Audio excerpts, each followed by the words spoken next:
இத பார்த்தாவது தமிழ்நாட்டில் இருக்கிற அந்த திமுக கவர்மெண்ட் கத்துக்கிட்டா நல்லா இருக்கும். இந்த திமுகவை நம்பாதீங்க. அவங்களுக்கு உங்களை நம்ப வச்சு ஏமாத்துறது தான் அவங்க வேலையே. இந்த புதுச்சேரி கவர்மெண்ட்டை பத்தி நம்ம சொல்லியே ஆகணும். இது டெஃபினட்டா தமிழ்நாட்டுல இருக்கிற மாதிரி நம்ம திமுக கவர்மெண்ட் மாதிரி கிடையவே கிடையாது.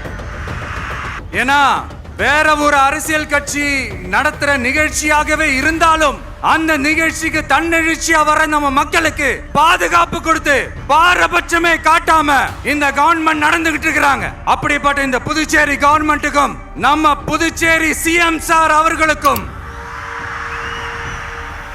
இந்த நேரத்தில் என்னுடைய மனப்பூர்வமான நன்றிகளை தெரிவிச்சுக்கிறேன்.